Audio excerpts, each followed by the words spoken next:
What do you think of Hecarim in the meta right now? I've been trying your Conqueror/Warrior build and I've seen a lot of success with it. I think Hecarim can definitely be a good champion, but he also has some really heavy downsides, and one of the main downsides from Hecarim is his early game.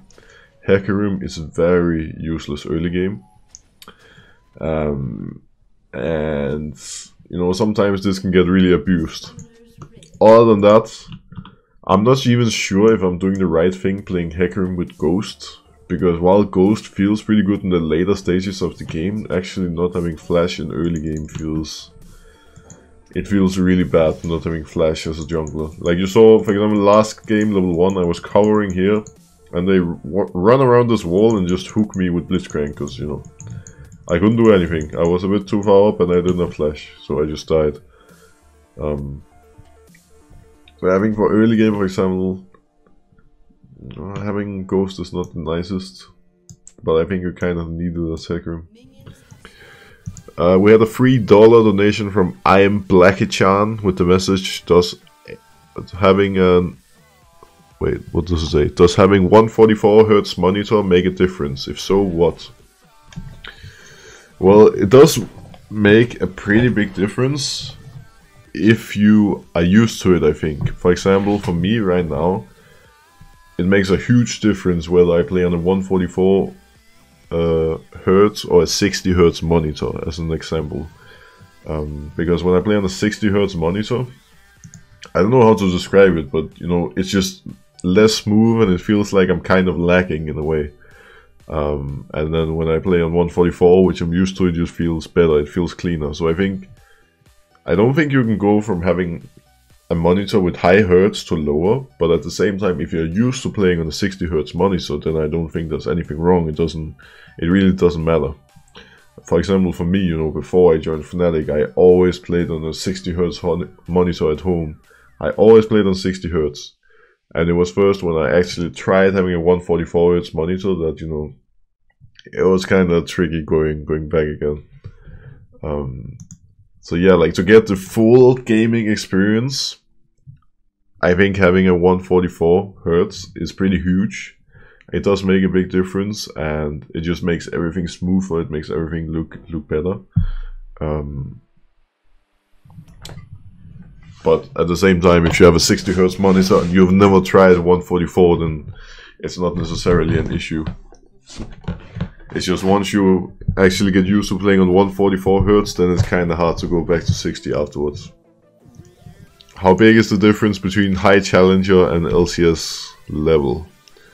Well, the difference between High Challenger and, well, the LEC in particular is night and day. Like, it's unbelievable how big the difference is. And I think a lot of people can be good individual players and do a lot of good things in solo queue and High Challenger, but a lot of the good routines and learning about team play and many of these type of aspects, like really going in depth, is something that many of the High Challenger players are lacking.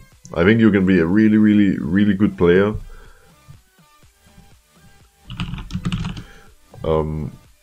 I mean, of course you're a really good player if you're a High Challenger, right? But there's still many things to learn, and even as an LEC player, you know, after being in the LEC for a long time, you still have things to learn. You can always improve. What was your first pro team?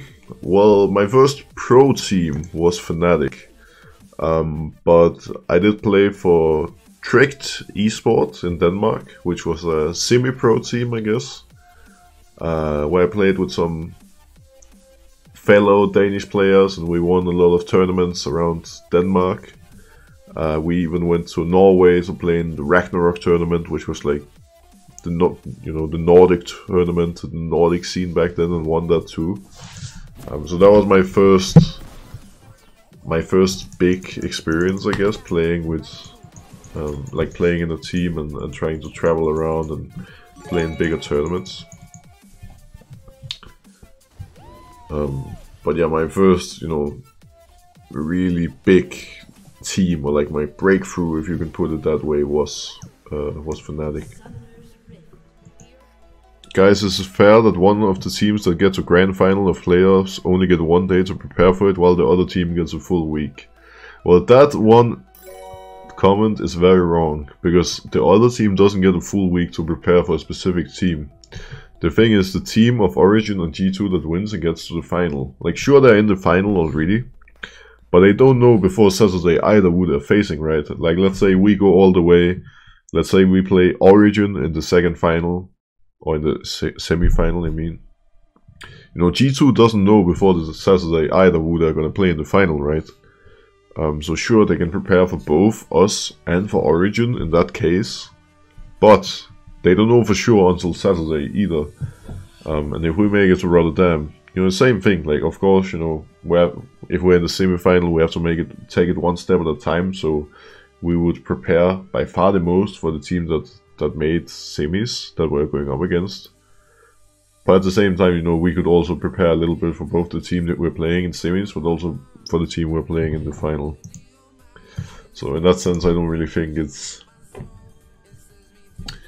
a flaw or anything. I think that's fine. I think the main flaw with the new system is when something happens the way it did this split, where us, Splice, and Origin and Vitality were all so close for second. We were all so ridiculously close to the second seed, right? So we have 4 teams fighting for the second seed. Origin was pretty lucky, or whatever you want to call it, getting away with the second seed, which is so OP in this new system. Like, Origin just, you know, go straight into, at the very least, semi-final. And it was so close. Like, if Origin lost to Excel on the last day, we would have gotten that second seed, right? And I think out of anything in the system, that's the main flaw. That when things are super close in the regular split, it seems really odd that a team like Origin gets to jump that far into the bracket when they literally had the same amount of wins as us and I believe Splice as well, right? So, yeah, I think that's the main flaw, if anything.